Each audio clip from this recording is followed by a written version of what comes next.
fans, are you ready to brave the wild? With me, your host, Paladino Joey, or Joey Wygen. Brave the Wild is available on Apple Podcasts, Google Podcasts, Stitcher, and Double Twist, and of course, generally, most podcasting applications, the RSS feed just kind of seems to find its way there, hopefully, but those are kind of the big four that I know about, per se. Well, getting back to talking about the Minnesota Wild, we're going to kind of get caught up a bit. Of course, not game-by-game super analysis, but just kind of catching up with the team in general until we can get to regular shows, which will probably be around Thanksgiving Day. But even that'll probably be a catch-up depending on the weather and God knows what's going to happen. But at this moment, the Minnesota Wild 6-10 on the season. Or should I say 6-10-1? Yeah, we got a overtime loss in there, so we got the point. You know, we get the point, man. We got a point, but we're in dead last at the moment in the in the Central Division. 3 points behind the Chicago Blackhawks and 14 points behind the team I did pick to win the division because I figured they'd be riding high. Well, we got a game in hand versus them, and so does the second place Colorado Avalanche and Nashville Predators, blah, blah, blah. But St. Louis Blues, not superly surprising, leading the division. I mean, you win a Stanley Cup, and they're riding high. I think they're very much in cup contention again. Minnesota Wild goaltender situation very much in flux because, well, Devin Dubnyk clearly has lost a step or two, and I wouldn't be surprised if a change of scenery would probably help him significantly, like getting traded to a Toronto, a Calgary, God knows, something like that. So that's kind of the direction as we're moving forward. Michael Russo wrote a nice article just recently about talking with Bill Guerin, his strategy going forward, and at this moment, I mean, he's just still kind of waiting in the weeds, so to speak. And of course, he's going to visit the one of the top prospects in hockey, and of course, according to the forecaster, not the Markets the forecaster, but this hockey forecaster magazine, they have, again, Kirill Kaprizov ranked as the number one prospect, at least in fantasy terms. So that's pretty amazing in the National Hockey League. So in terms of prospects and all that. So we're kind of going to be looking at the team in general. And of course, the second segment will be more of looking at the prospects, more so than just schedule, looking around the NHL a teeny tiny bit and how things are going. Minnesota right now, say if things went exactly, the ping pong balls went exactly the way they should go, like, which never happens. The Minnesota Wild will actually pick second in the draft, and talk is that there are at least 5 studs in the draft. We all know how that can go. It can go anyway. Drafts go the way they go. You just don't know maybe for another 2-3 years after the draft, after the cause, how things go.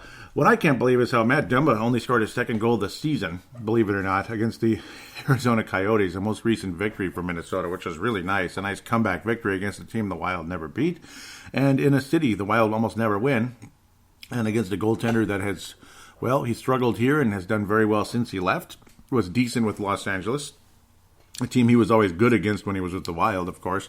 Debuted against them years ago, did Darcy Kemper, and has done fantastically in Arizona. Looked on as one of the top goalies in the National Hockey League. Good for him.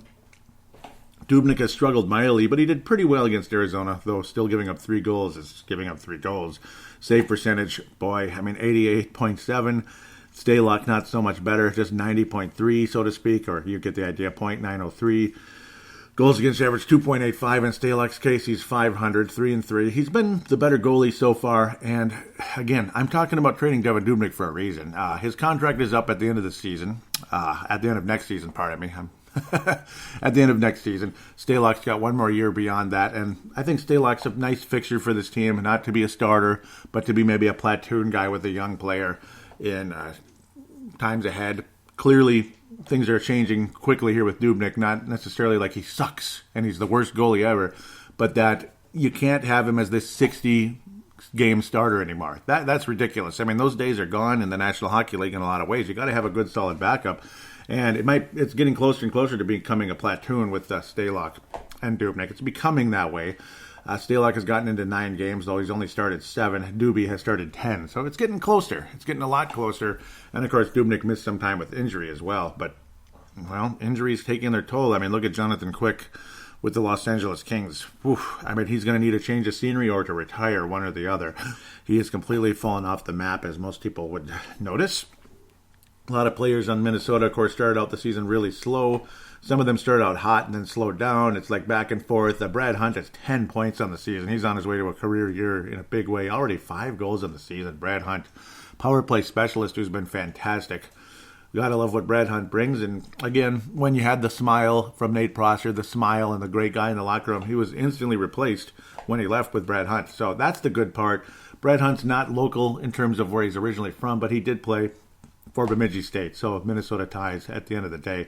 Unfortunately, not a young guy, so he might end up being a trade bait player, a trading chip in the future during the course of the season, because who wouldn't want Brad Hunt on their team if you're going to make a playoff run? Maybe the Vegas Golden Knights, which is where we originally got him from, for a 7th-round swap.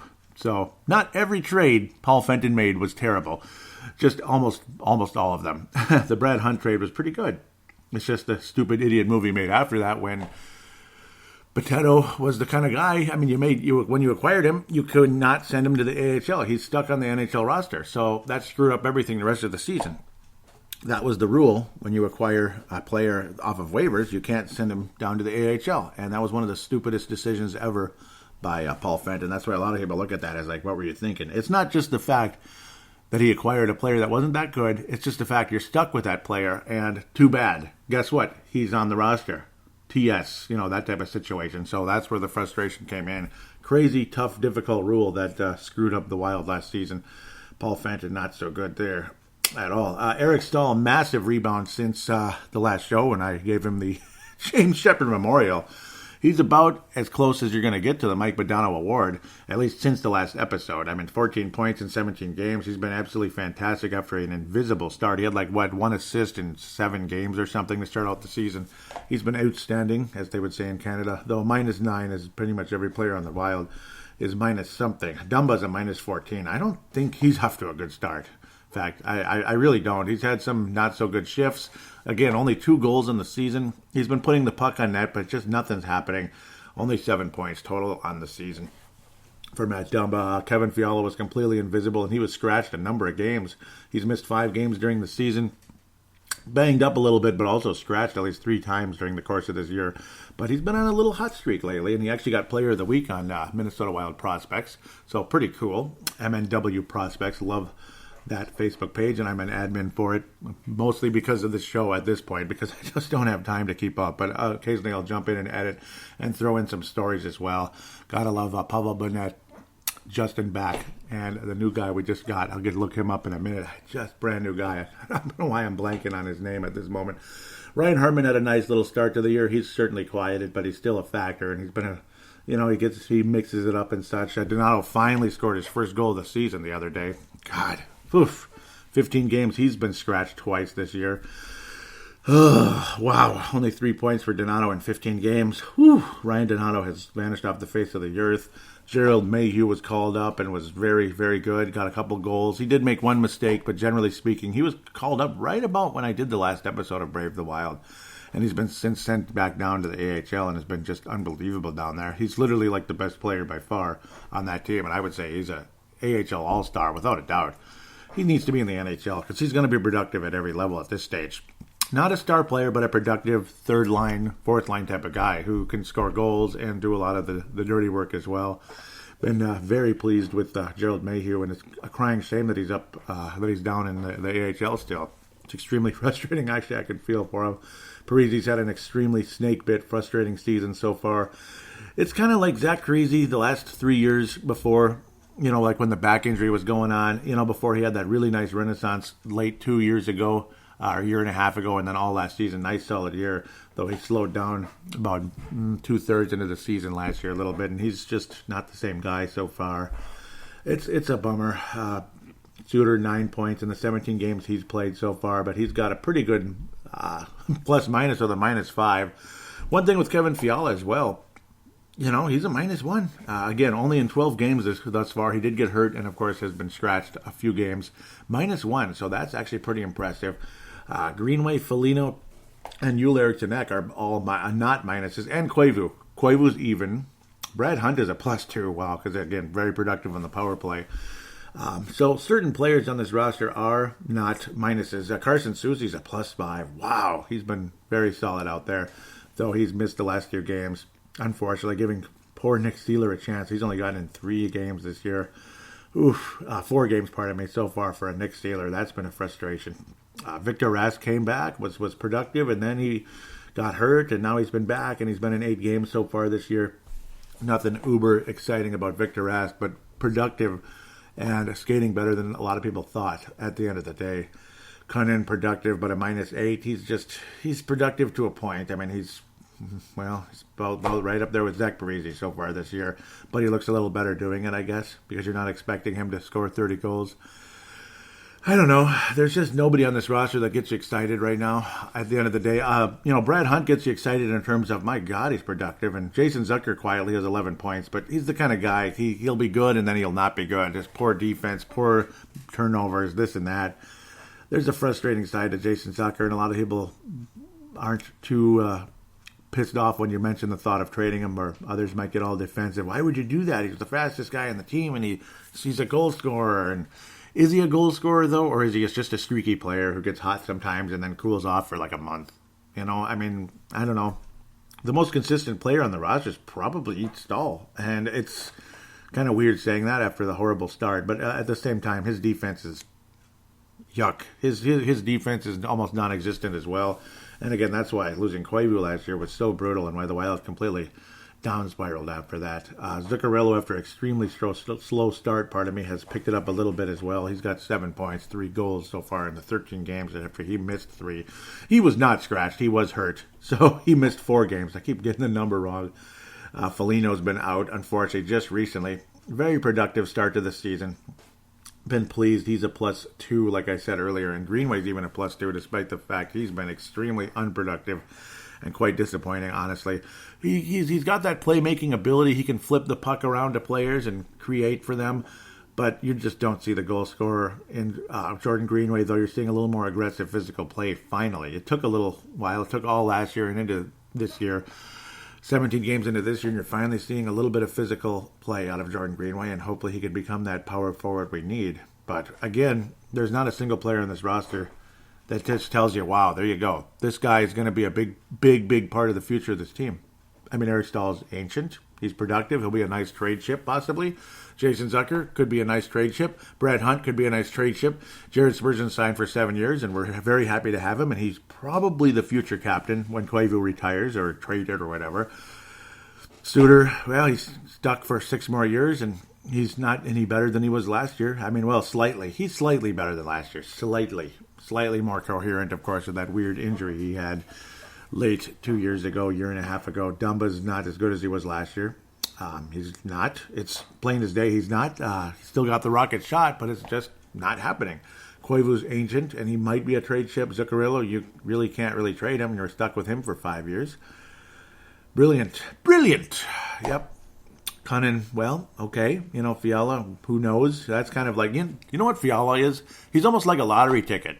Almost. Maybe like a scratch-off. I don't know. Maybe you might win $10,000 on this little $5 scratch-off, or maybe you're not going to get anything.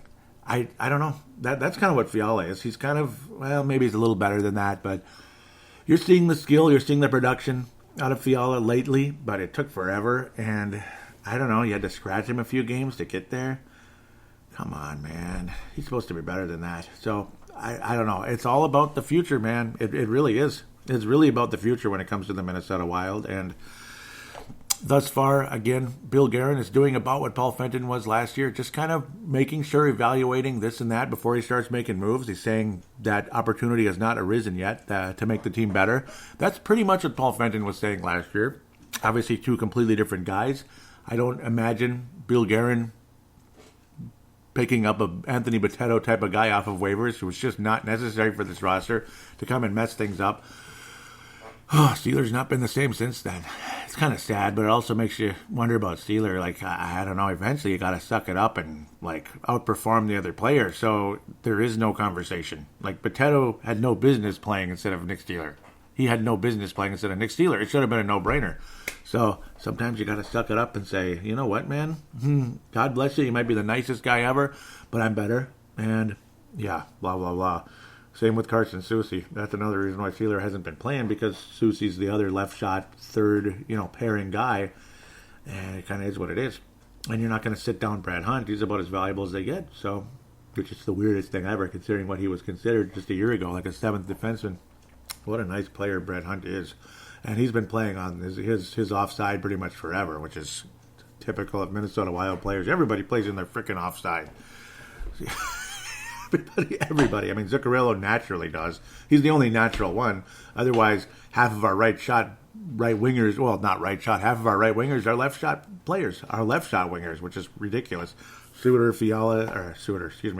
Fiala have played on the right side. Foligno's been on the left, and Greenway, those guys are always on the left. Hartman's a natural right, but he's a fourth liner, even though he was a first-round pick for the Chicago Blackhawks not too long ago. Mayhew was a natural right shot, and he's in the AHL because he's in the AHL, I guess. I mean, because there's too many bleeping veterans that we're afraid to scratch, I guess. And again, other ones are signed for long-term deals that you're stuck with, and he's here for a reason, and that would be Matt Zuccarello. He's here because we signed him for a while, and he's got a no-move clause, and yeah, it is what it is, isn't it? Is that kind of the theme of this episode? It is what it is? Or is it time to look to the future? Again, that's basically what Bill Guerin is saying. He's still evaluating and waiting for the opportunity to arise, and he will make a move. I don't see him being the type of guy that shoots from the hip. I think he's more analytical. I think he's been... Well, I mean, both of them played in the National Hockey League. Bill Guerin played more recently.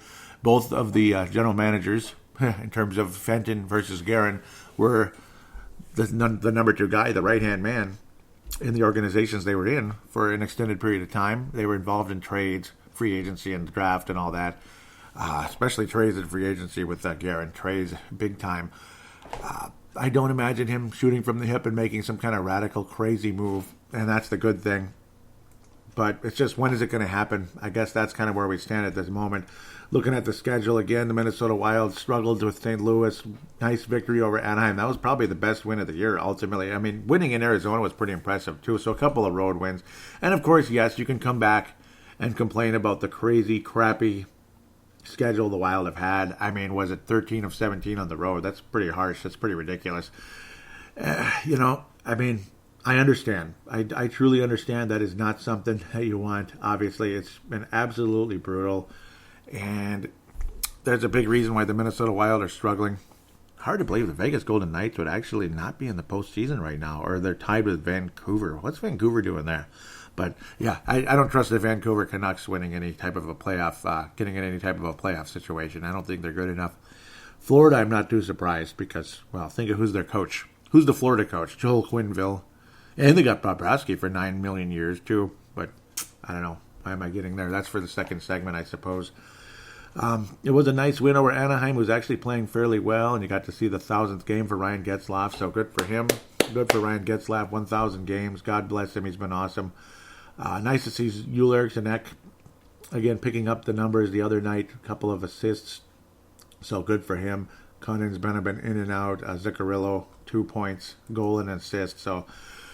Good for those guys, but generally speaking, it's been a hell of a run.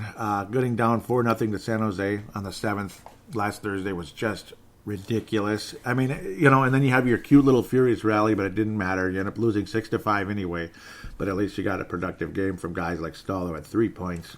Stahl was awesome in the game. Zucker got his 5th goal. Blah, blah, blah. Cunningham had a couple points, which is really encouraging. So, again, and that's after a 2-point game, he's got 6 points in the season. That's kind of sad. It's kind of sad. I mean, Cunningham's been so freaking quiet. And again, Donato got his first goal, which really got the Wild moving against the Sharks, got us all excited. I mean, the Sharks are off to an awful start, too. That's what happens. I mean, you're getting old. They're kind of like us. I would say the Sharks are better than the Wild, but they're getting old. Their goalie's not real good. About 4 or 5 years ago, Martin Jones was a guy I liked. But now he just stinks. Thomas Hertl had a 3-point game, which is nice. But generally speaking, the Sharks, they're just kind of... It's a weird mix. Pavelski's gone. Thornton's older than me. Yeah, he's older than me. And that's really old because I'm 40. He's older than me. He's Matt Cullen of the NHL now. Erik Karlsson's obviously one of those great defensemen. Brent Burns is probably the best in the league. And then the pickle man, Vlasic. Yeah, he's decent. He was a +3 in the game. Wow. Without scoring a point in the game. Good for him. The pickle man, Vlasic. I don't know why I'm even getting into that, but it was a fun comeback, but going down 4-0 is pretty depressing. I mean, you come home from work, getting caught up with the game, and it's 4-0 already. Like, you're coming home, listening to it, watching it, blah, blah, blah, on the phone before you could flip on the TV, and you're down 4-0, and it's just like, okay, I mean, so this kind of been the case with the Wild this year. You're down 2-0, you're down 3-0, you're down 4-0. You go down 2-0 versus the Ducks, you make the nice comeback and win the game. That was freaking awesome. But, I mean, you can't rely on that all the time. Because if you do, you're just not going to win a whole lot of games. Going down 2-0 to Anaheim on the road is not a good thing. I'm stunned that the Wild won that game. That was actually just extremely impressive win. Honest to God. Considering the Wild have struggled against Anaheim ever since the first season that Boudreau was the coach. He was good against them the first couple of games, and then ever since then, Ducks have owned the Wild. Arizona's owned the Wild for a long time. We went down 2-0 to them and then had a quote-unquote furious rally and ended up winning the game 4-3, which felt damn good. But that was after going down 3-0 as well. After Vinny Hinostra scored his second goal of the season with Oliver Ekman-Larsson. O-E-L. Yeah, okay. I like Oliver Ekman-Larsson. He's been on my fantasy team the last couple of years, so that's cool. Koivu with a nice power play goal. Michael Grabner had his fifth goal for Zona, but Fiala continuing his hot run along with Brad Hunt getting Kevin Fiala getting his third goal, and of course Fiala has had a point streak, which is really a nice feeling. I love what Fiala's been doing, but he's another guy. 6 bleeping points. How long did it take? I mean, come on, man. 4-game point streak. Jesus criminy. He had 1 point the whole bleeping season, and that was on October 12th in a 7-4 demolition loss to the Pittsburgh Penguins. Nice home opener for you. Here we go, Wild. Let's go. 7-4. And I'm not here to bash the team and beat up the team and badmouth the team. It was a bad game, okay? Can I say that? And I want the production. I want to see Kevin Fiala do well. I know some of you might be listening that are diehard fans wearing your green and red shades and are pissed off at me for maybe getting a little smart aleck like here, but I mean, I don't know. Maybe you want me to be positive? Keep it up, Kevin. Keep it up, Kevin Fiala. It's been good. 3 goals in 4 games. This is great. So this is an encouraging sign. It's crazy how long it took to get him going, though. I mean, the whole month of October, he had 1 point. Oh, that's unbelievable. Oh, so bad. But something happened. I mean, getting scratched is going to do that to you. And he's woken up beautifully since then, and God bless him. Credit to him. Credit to Kevin Fiala. There, you know what? I'm going to give the Mike Modano award to Kevin Fiala in that sense. I mean, since the last show, okay, Eric Stahl gets it, but let's say in the last week and a half, it's been about 10 days. Kevin Fiala, you are the Mike Modano winner for this episode, and that's great. I never got to say that last year because Kevin Fiala was so damn quiet and invisible. He was definitely one of the James Shepard Memorial candidates before that, because it's just not only was he not scoring, but he's just invisible. He's skittish. His defense isn't good. He's turning the puck over. I mean, the forward defense has been yucky pretty much the whole season. The general defensemen have been okay, but you have some crappy turnovers here and there by the Brodins and the Dumbas, because that pairing has not done so well this year. We got Spurgeon and Suter playing together again, and I don't know. I think you got to go back to Spurgeon and Brodin and then Dumba Suter. I don't know. I mean, I think they should just keep things the way they were there. The Minnesota Wild were at their best, and I mean, seriously though, it's is this Ryan Suter dictating how things go again, or is this just Bruce Boudreau's decision making? I can't imagine Bill Guerin expecting that. I don't know. It's bugging me. It's really bugging me, man. I mean, Ryan Suter, I hope you're not the one doing this. I really hope not. Because if you are, you son of a, unless this is our 3-dimensional chess way of tanking and trying to get a higher draft pick, I guess. I don't know.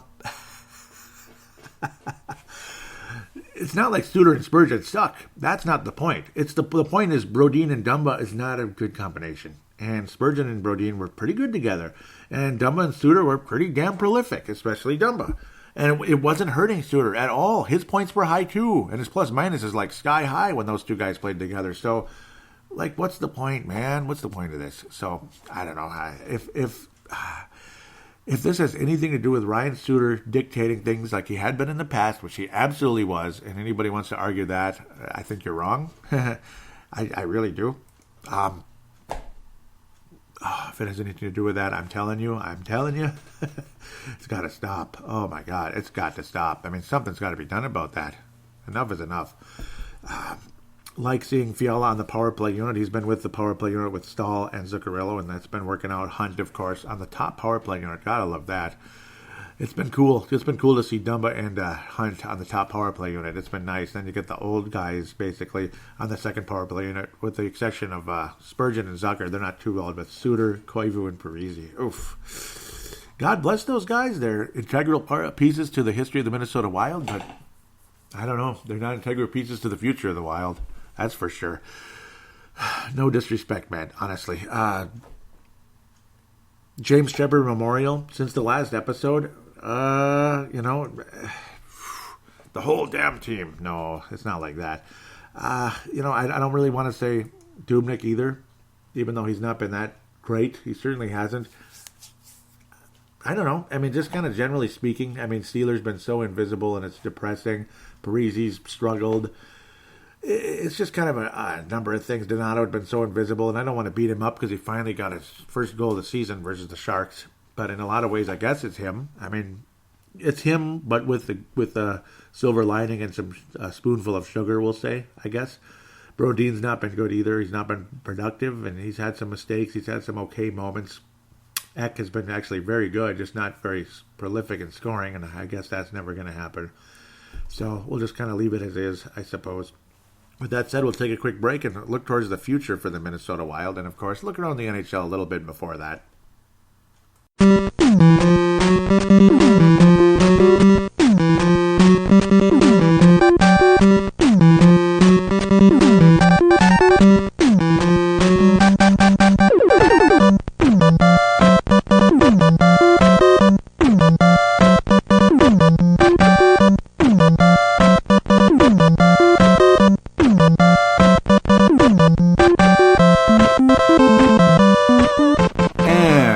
Back here on Brave the Wild. Segment number 2, we'll look around the league a teeny bit, see how teams are doing, and the Wild schedule a little bit, and then, of course, jump into the prospects as the Wild continue to search for that prolific scorer, which, interestingly, in that article as well, Chuck Fletcher talking about how he never, that was one of his shortcomings. He never found that prolific scorer, but maybe he did. It's just the time didn't come where that player came to the United States yet. Maybe he did in the 5th round of the draft a few years back there in 2015, Kirill Kaprizov, 135th overall there. Boston Bruins, the defending Eastern Conference champs, leading their division again with Toronto. Montreal hanging in there with Florida and Buffalo, trying to hang into the wild card. Tampa Bay has been making a little bit of a comeback late, but they would actually be out, believe it or not, at this moment. Though I don't see things ending that way. New York Islanders, second place in the Metropolitan Division, 5 points behind the Washington Capitals, who have the best record in the NHL right now. Only 2 losses. I'm not ready to see the Capitals win another Stanley Cup. Nah. I know people out there like them. I don't want them to win. New Jersey continues to struggle a bit after a couple of number 1 picks, but the next year or two, as long as they're not the Oilers and they struggle forever, things will get moving in a positive direction for New Jersey, possibly as soon as next year. Carolina looking to sneak in with the wild card again, just like last season, and see what happens. Best team in the West is the St. Louis Blues, but only 1 point ahead of the Edmonton Oilers, who are finally living up to the hype. A little team Flames second place, only 3 points behind. They're catching up. Recently swapped goalies, Cam Talbot from Edmonton to Calgary, and Mike Smith from Calgary to Edmonton. Mike Smith's been doing very well for Edmonton, along with Koskinen. They've been kind of forming a bit of a platoon there, and thus far, David Riddick has been very solid for Calgary. Not spectacular, but he's been very solid. So maybe Calgary's got their goalie of the future, at least for the short-term future, and see what happens if there's the better prospect coming up in the next couple of years. I like what the Flames do at times, but they struggle. At least their point differential, they're a +1. Minnesota's -14, which isn't that bad. Nobody's way crazy right now, but Vancouver's a +11, which is a big surprise, which is best in their division. Best in our division, not surprising, the Colorado Avalanche. So they're probably the best team in our division, but St. Louis rolling, and of course Washington's the best in the league with a +18, which again isn't that crazy yet. But as the season progresses, we'll see how much of a gap forms there, and how much better the Washington Capitals continue to rise. But Vegas right now would be tied, maybe missing the playoffs. They're kind of tied with Vancouver. We'll see what's going on with the Vancouver Canucks in the next few weeks here. I'm not that convinced Vancouver's ready for any type of a playoff appearance and get things rolling again. Minnesota Wild, after tonight, the Los Angeles Kings. I do expect the Wild to win that game because the Kings are the worst team, and we'll see. If Jonathan Quick's in net, should be a nice win for Minnesota, hopefully. So another 4-goal game. Hopefully Kevin Fiala keeps the point streak rolling. 3 out of 4 games with a goal. 3 goals in 4 games. That's great. So I hope Kevin Fiala keeps it going. I mean, I want him to succeed because if he does, then he's a big piece. I don't think he's a centerpiece, but he's a piece. He's a piece right there for Minnesota.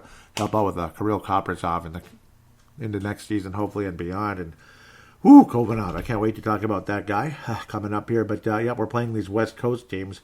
Los Angeles, and then we host Arizona on the 14th. Host the Carolina Hurricanes on Saturday, which has been a tough matchup forever. Buffalo's been just a thorn in our side. They're tough. They're not even that great, but they're just a pain in the butt for the Wild. They always find a way to beat us. We visit Buffalo next Tuesday, so a week from today. Colorado hosts the Colorado Avalanche on the 21st. Head to Boston as we get another ton of road games again. Yuck. So kind of a home away, which is kind of mean almost. As I try not to cough to death here, pardon me. Colorado Avalanche on the 21st. Head to Boston on the 23rd, which is next Saturday. Then head to New York. So we're hanging out on the East Coast for 3 games in 4 days. Ouch. So Boston, Sunday's off. New York on Monday. New Jersey on Tuesday. Not too much travel there, but still you're on the road and back-to-back games and all that such. At least you're fairly close, I guess. Then a couple of days off. You get the day before Thanksgiving. Thanksgiving itself, which is really late this year. And then Black Friday afternoon, the Wild host the Ottawa Senators, which reeks of trap game. But no excuse. Don't lose that game, okay? Don't lose the game to the Ottawa Senators. Stop losing these stupid matinee games to crappy teams. But so that's kind of the month of November. By then, we'll be getting caught up with this show, very likely. And we'll be talking about the Ottawa Senators playing the Ottawa Senators on Thanksgiving Day, which has been a tradition of mine. Brave the Wild gets rolling on Thanksgiving Day. That'll be fun. Maybe even before that, though, we'll get into regular recording. We'll see. Though I kind of doubt it with the way the weather's been rolling. That's why I'm able to record today. Not because it's raining, because it's too cold. It's too cold. It's like 8 degrees. I don't know, 8 degrees and a little breezy. I don't know. Could be worse, I guess. But I'm good about working in the cold, but this is like another level. So I've worked in cold forever, but this is another level. You know what I'm saying? I don't want to damage the machines. So let's look at the prospects and such. Unfortunately, some guys stuck in the ECHL and all that I thought had a little bit better future. But for the moment, let's look at the AHL team, the Iowa Wild, if humanly possible. Okay, so you got Gerald Mayhew leading the club in scoring in only 10 games, 12 points, 8 goals. Gabriel Dumont is a bit of a veteran from Canada there. De Galice Pourquoi. French Gabriel Dumont. Yeah, you can imagine that one. He was called up by Minnesota for a short time. He's been solid, 10 points. He's been good. Iowa's been solid the past few games here. Again, Louis Belpedio had been quiet for a while, off to a hot start, slowed down for a long time. Now he's got 7 points in 14 games, so he's on pace for about 40 points. Not bad, eh? Not bad in like an 80-game season. Nico Sturm had a multi-point game the other day after he had another quick start, but got slow for a while. Brandon Deheim was stuck at 3 points forever.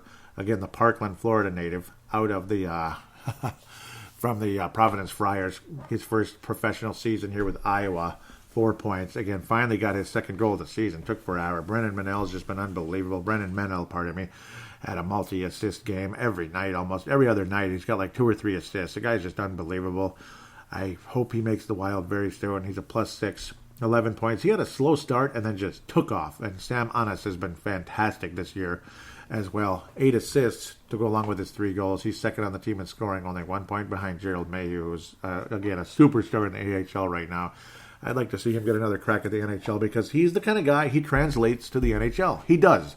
A lot of these guys, they have their 90-point season in the AHL and then they score like 1 point in 13 games in the NHL. You know, there's been guys like that all over the place. I mean, Brian Bonin, the former Gopher star, who was a Hobey Baker candidate, couldn't do jack in the NHL, and it was such a shame. And he was a stud in the AHL. It was so disappointing. I felt bad because I loved Brian Bonin. I loved Brian Bonin, but just couldn't get going in the NHL. Gerald Mayhew translates to the NHL, and he deserves a long-term crack at the National Hockey League. It's unfortunate he's a little on the short side, but he is the kind of guy who can play in the bottom 6 role. Sam Anas is a guy that needs to be in the top 6. That's the difference. And, well, if you want to get things sparked, to get things moving a little bit, I think Sam Honest should have a shot at being on the second power play unit and playing on the second line for Minnesota. Why the hell not? I think Sam Honest and Gerald Mayhew should probably be in the NHL at some point soon. And, of course, if any right-shot defenseman gets hurt, Brennan Mennel needs to be called up. Or, of course, Louis Belpedio. That's the other thing. You got two guys that I think, well, very soon should be National Hockey League defensemen. It's kind of full at the right shot, though, right now. That's the problem. I mean, you got Dumba, who's, obviously excellent, and he's signed long-term. You got Spurgeon, who's signed for 7 years, and he's probably the best defenseman, maybe the best player on the Wild. And your other right shot defenseman, Brad Hunt, who's playing out of position, and what's-his-face? Greg Pattern, who's been out the whole season so far, and not a whole lot of people want him back. I don't know, and you can't really trade him. I don't know. I mean, maybe you can, but I mean, what would you get? I don't know if anybody really wants to pay that guy what he's making, over $2 million. He's not that good. He's really not. No offense to him. He's just a solid defenseman that doesn't do anything else. But in your bottom pairing, that's the thing. I mean, do you really not want another smaller, kind of offensive-minded player? I don't know. I mean, I think Belpedio is more likely to be a third pairing guy. I mean, Mendel's got to be like at least a third, second pairing defenseman, right? He does, because he's a scorer. He needs to be on a power play unit. I think if Brad Hunt got hurt, let's just say if Brad Hunt got hurt or traded, Brennan Mennel should be called up and should take Brad Hunt's role, because he would be fantastic in the power play. Fantastic in the power play unit. I think he's got the ability. I do. He's a power play defenseman, and, well, he's a small guy just like Brad Hunt. I hope Brad Hunt doesn't get hurt. I love him. I wish him all the best. I think he deserves more commitment from an NHL team if it's Minnesota or somebody else. But again, Belpedio is kind of more of that intangible defenseman. He's probably closer to being a Spurgeon type, where he's kind of like in the middle. He's not a necessarily power play guy, but he'll get you some points. Obviously Spurgeon's a guy who can get about 40, and I think Belpedio's a guy who can get about 40, where Mennel, who knows? Mennel might be a 50-60 guy with that power play ability. He just might be that guy, and I hope that's what's happening. A beautiful story. Woodbury, Minnesota, came from, was it St. Thomas? What a beautiful story he has been. Just a free agent signing for Minnesota. Great move by Chuck Fletcher. Great move. Great free agent signing there out of the Minnesota High School here, Minneapolis High School. Fantastic. Love what he's done so far. Cody McLeod, the former Colorado Avalanche, beast out there, you could say. He got his first goal for the AHL's Wild. The two goalies have been unbelievable. Matt Robson is consistent. He's fantastic. Got his first shutout after he's just been solid, rock solid. Unfortunately, snake bit with a couple of unlucky ties and overtime losses. That's been extremely frustrating for Matt Robson. 1.78 goals against average. That guy is an NHL goalie. Matt Robson is an NHL goalie if it's a backup or a starter. I think he's got it. I think he's got the mentality. He's calm. He's solid. Again, Kaapo Kähkönen, he to me is kind of like a Manny Fernandez in terms of when he's hot, and when he's not, he's not. That's what it is. Kaapo Kähkönen has been fortunate with some really good games. He's got a 6-2 record, 2.48 goals against average. But all the intangible statistics favor Robson big time. And, of course, between the years, favor Robson. And I love Kaapo Kähkönen. Don't get me wrong. I think he's got starting goalie potential in the National Hockey League. But I think Matt Robson's ready to go. I think he's ready to go. And if the Minnesota Wild trade Devan Dubnyk at some point, which I think is a smart move, I think you could get something for Devan Dubnyk. I think so. Especially as the season progresses. Teams like Toronto, teams like whoever. I'm just throwing out teams, like you never know. Like goalies might get hurt, or certain goalies are struggling and you need help. And you want to try to give Devan Dubnyk another crack, whatever it is. And there it is. Give Devan Dubnyk a crack.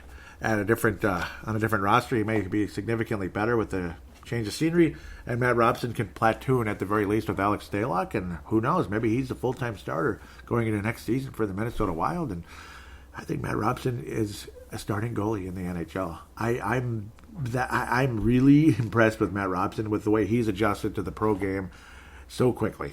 He has the it factor, in my humble opinion.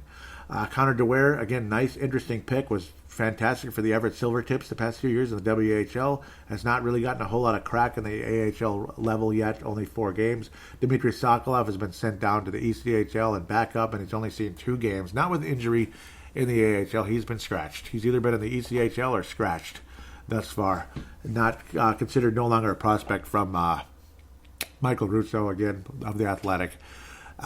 Basically said that ship has sailed when it comes to him being a prospect, and I tend to agree, unfortunately, because it's just the writing's on the wall.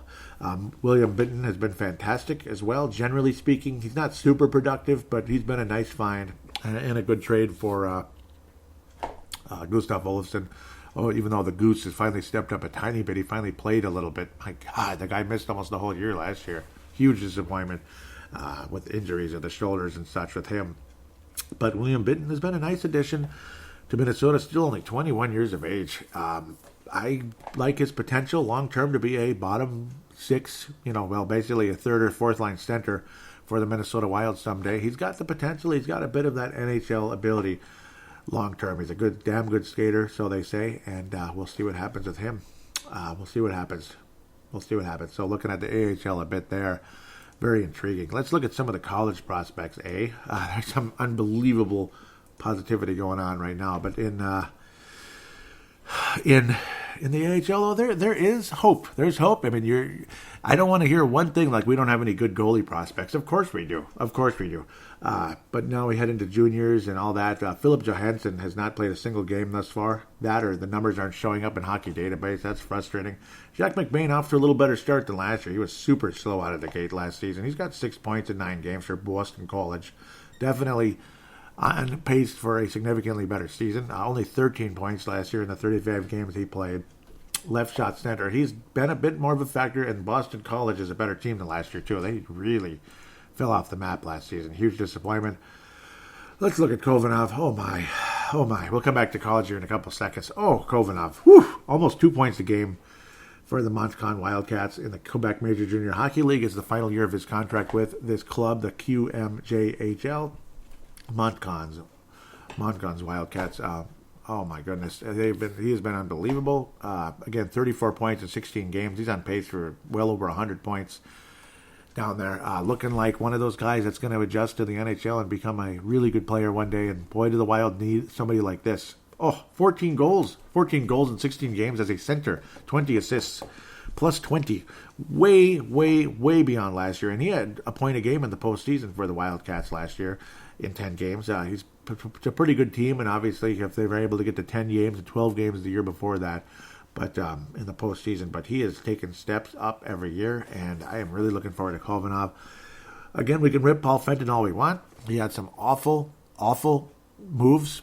The attitude was even worse, but I think a lot of his draft picks have been pretty freaking good. And even Jack McBain. I mean, you don't sleep on him. Philip Johansson, I have no idea. It doesn't look so hot so far. But McBain's got a chance to be a big, physical, solid defenseman in the NHL. Center, pardon me. Maybe a third-line guy, fourth line, whatever it is. He's got a shot. Kovanov might be your top center. He's just beautiful. Got the skill. Connor Dewar, we'll see. Looked really good in the WHL for Everett Silvertips, but we'll see what happens beyond that. Simon Johansson's been okay. Giroux's been good. Boudreau's. And then you get to Sam Henches, who has been the top prospect for Minnesota so far this year, other than Kovanov. I mean, I'd say Kovanov and Henches and Matt Robson, other than, of course, Kirill Kaprizov. Yeah, okay, Kirill Kaprizov is number one. We get that. But it's like that's kind of like a no-brainer.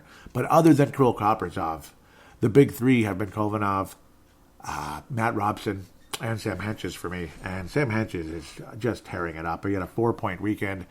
He's been a multi-point guy almost every weekend here for the St. Cloud State Huskies. And he's the leading scorer for the St. Cloud State Huskies, who are a national power right now.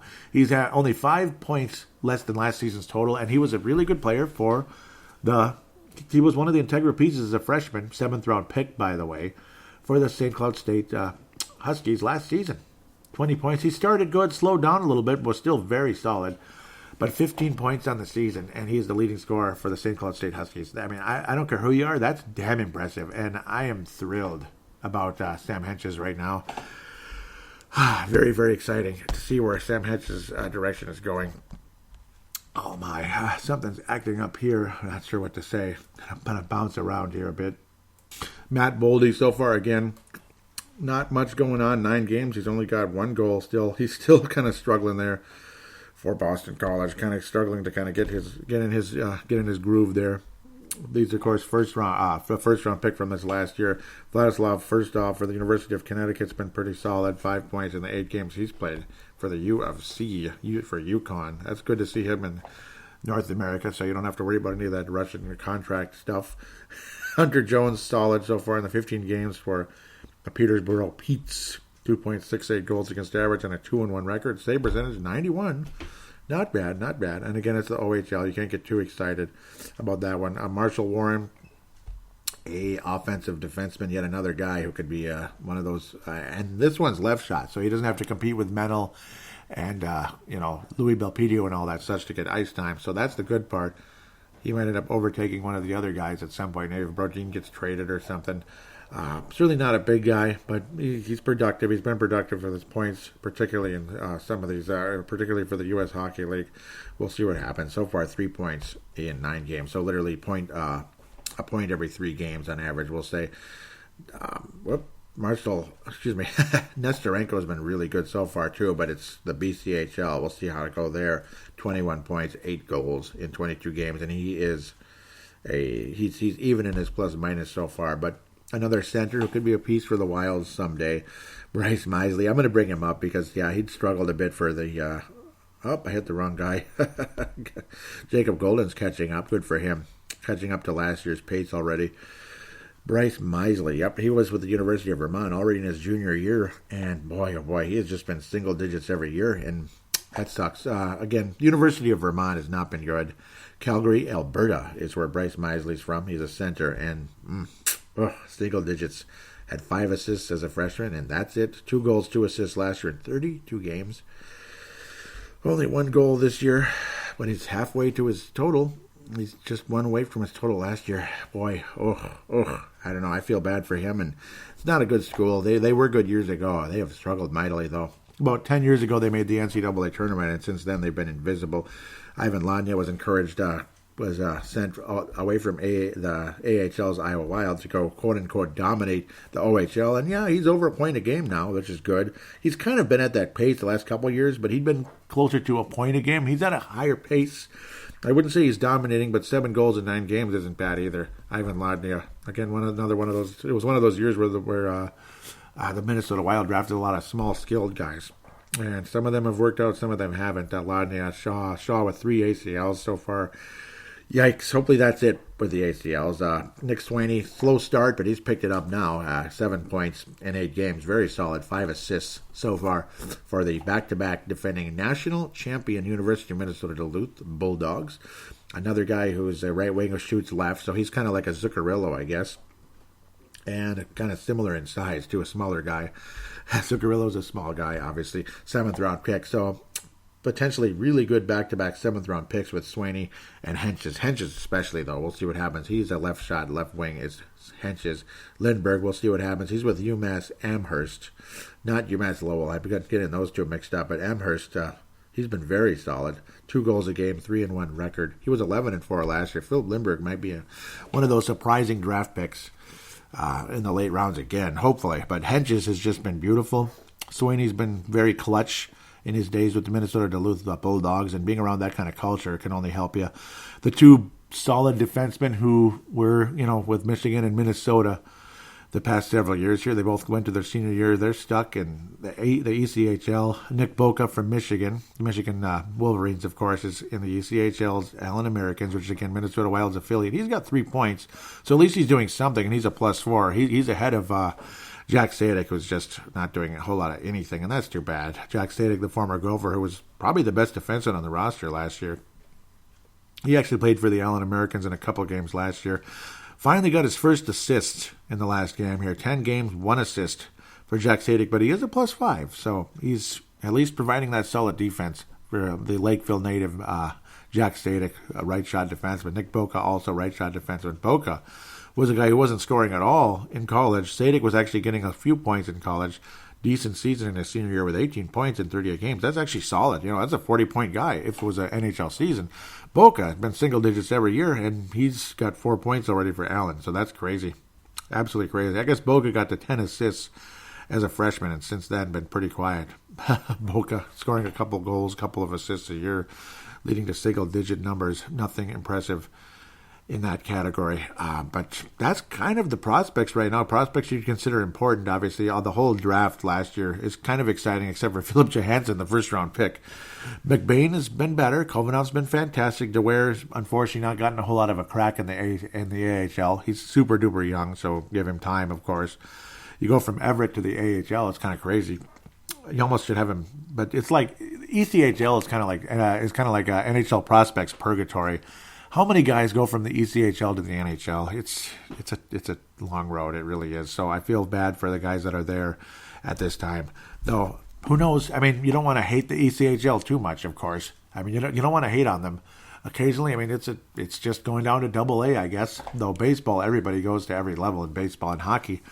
I don't know. It's a shame to go from college to ECHL. It's going to be an uphill climb for Boca and Sadek and some of the others down there.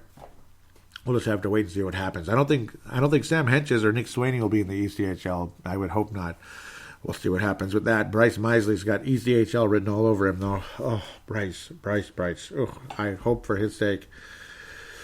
Oh, man, I hope for his sake things he can come around a little bit. He was very productive for the Oakville Blades, the Ontario Junior Hockey League, but yeah, you don't really hear much about the Ontario Junior Hockey League a whole lot. So with that said, we're going to wrap things up. There is no phone line anymore. We're going to put that to rest now. We're going to keep that to an audio submission route. Of course, there's the Twitter account at Brave the Wild. I want to thank Vince Germano, who's retweeted this show in the past. Thank him so much. Thank you very much for Vince Germano for retweeting the show. I believe he did most recently.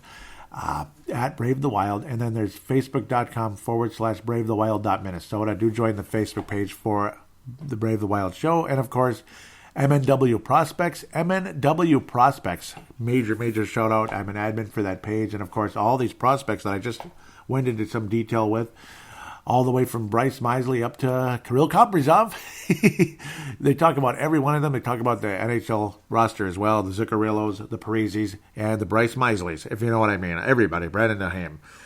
Yeah, Louis Belpedio, the hot week, and they have prospects of the week. I mean, I love the job these guys do. I'm so proud to be a part of things, even though I kind of mostly keep it going on the show, which I'm sure they appreciate. I had the conversation about the prospects on the show. So, because this is like an audio version of the MNW Prospects. So I can see where my role kind of is coming into place, even though I don't post a whole lot on there, unfortunately, and I wish I got to get more time to do that. I got to make more time to do that, which would be nice. But again, we can still keep up with the prospects on this show as well, conversating about those players and encouraging you to join that page as well, MNW Prospects. Also, major shout out to Minnesota Wild Global. Scott Cavendish is the founder of that page. A lot of people that used to be members of Minnesota Wild Hardcore have moved on to Minnesota Wild Global because Minnesota Wild Hardcore was turned off. It was disbanded, unfortunately, by Jim Maddle. It just is what it is. There was, he'll just leave that alone. It was a personal reason. He wanted to shut it down and move on. But Minnesota Wild Global has been absolutely beautiful. Pavel Burnett, Marek Skyba, Justin Back. Can't thank you guys enough for being a part of things. I do believe there was a new guy who just recently jumped on board. And I just saw him, and I got to see if I can find him here. A new guy just jumped on board because, he follows up with the prospects, and he wanted to join in as well. And I believe he joined the page just recently, too, for Brave the Wild and, of course, MNW Prospects. But I'm not finding him at this moment. I'll have to look that up. Actually, I know where to find it. It should be in the messages section for the pages, but I'm not sure I can find it right now. It should be in here, but, it should be in here somewheres. I'll have to look it up later. I apologize. And I finally found him. It's Maxwell Smith. So apologize. Maxwell Smith just jumping on board as well, becoming a part of the page, keeping up with the prospects and such. I apologize, Max Smith there. So there he is. I found him. Oh, I was like looking. And oh, there he is. Oh, I'm sorry, Max. So, jumping on board. I just blanking. So many names out there, and of course, just jumping on board and really appreciate it. It's been nice getting to meet him, but the last couple of days we haven't conversated, been kind of busy. I'm sure he's been busy as well. So that's just kind of how that goes. Again, encouraging you to join those pages, every one of them, Minnesota Wild Global, MNW Prospects. Of course, please follow Brave the Wild, at Brave the Wild on Twitter, and join the Brave the Wild Facebook page if you could. Links to the pages will be in the show description. With that said, I want to wish all of you a good week or two or whatever as we head into Thanksgiving. Hopefully I can get all the lawn work done. I should be able to, but we'll see what happens. Weather's so damn unpredictable. Wishing all of you a good time, and hopefully these prospects keep rolling, and looking forward to a good meeting between Kaprizov and Bill Guerin. Wouldn't that be good? Until then, we'll talk to you soon in the next week or two.